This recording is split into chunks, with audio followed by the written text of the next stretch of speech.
이집트에 살고 있는 이스라엘 백성들 재앙 한가운데 있습니다. 재앙 한가운데 하나님께서는 어떤 말씀을 하고 계신가, 어떤 질문을 하고 계시는가, 이렇게 질문하지 않았을까요?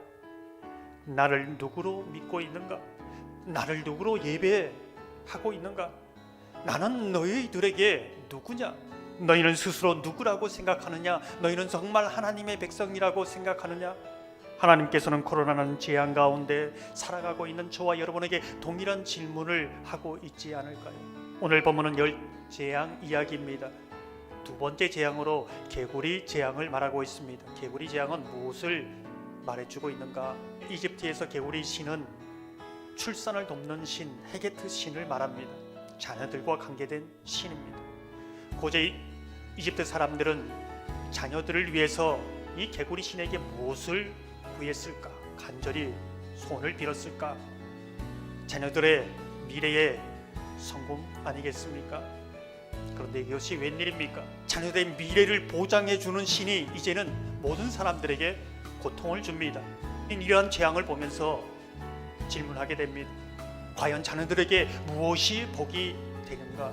그렇다면 하나님의 복된 사람으로 이 재앙 한가운데 살아가는 사람은 어떤 사람일까?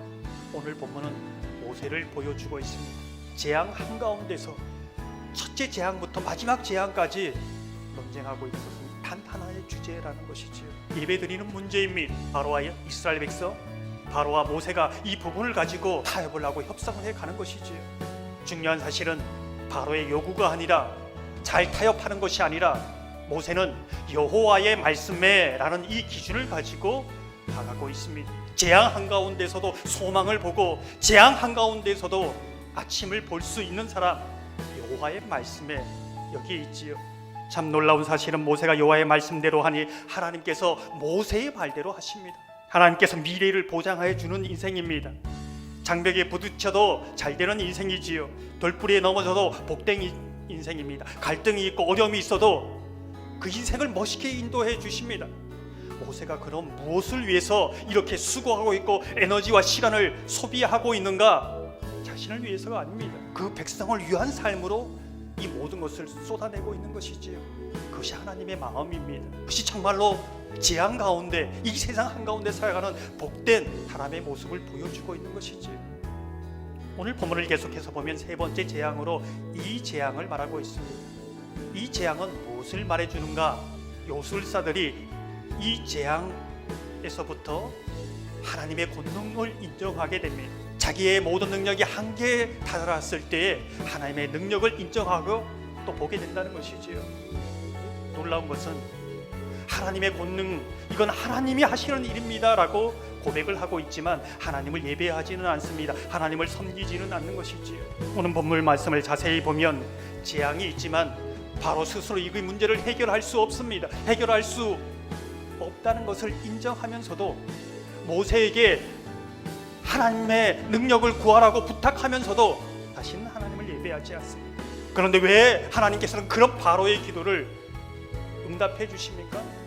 불순한 동기, 하나님을 진정으로 섬기는 것이 아니라 자신에게 당면한 문제만을 해결하기 위해서 구하고 있는 그 기도를 왜 하나님께서 들어주시는가? 이런 완악한 사람이라도 하나님의 권능을 보고 하나님의 능력을 보고서라도 돌아오기를 간절히 기다리는 하나님 아버지의 마음, 국민의 마음이지. 신앙생활 가운데 가장 두려워하는 것, 제가 가장 두려워하는 것, 하나님과 사람 앞에 긍휼의 마음을 잃어버리는 것입니다. 하나님 앞에서 나는 죄인이요 나를 하나님이 불쌍히 여기시는 그러한 사람이라는 것을 잃어버릴 때에 내 신앙은 병든 거고 문제가 있는 것이지요. 뿐만 아니라 사람들에 대해서 불쌍히 여기는 마음을 잃어버리면 그 사람의 신앙은 병든 것입니다. 문제가 있는 것이지요. 모든 신앙의 척도 이 두 가지입니다.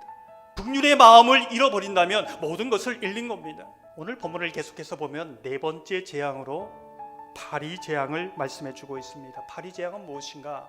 파리 재앙의 특징적인 부분이 있습니다. 이때부터 이집트 백성과 하나님의 백성이 구별됩니다. 하나님 백성에게는 재앙이 임하지 않는 것이지요. 우리는 코로나를 거치면서 하나님께서 우리 교회를 어떻게 보호하시고 어떻게 없는지 그 손길을 선명하게 보고 보게 될 것입니다.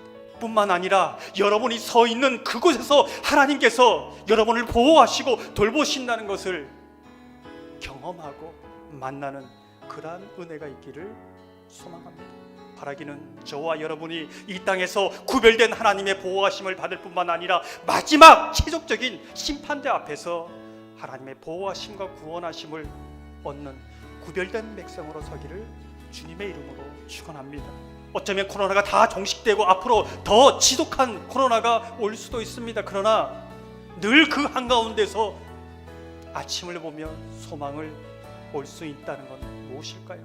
하나님의 얼굴을 좀 더 가까이에서 볼 수 있을 때, 서로의 얼굴을 좀 더 가까이에서 볼 수 있을 때가 아닌지, 재앙 한가운데서 모세가 아침을 보며 재앙의 끝을 보며 하나님의 구원을 보았던 것처럼 저와 여러분이 그러한 소망을 가지고 그러한 아침을 보는 하나님의 사람 되기를 주님의 이름으로 축원합니다.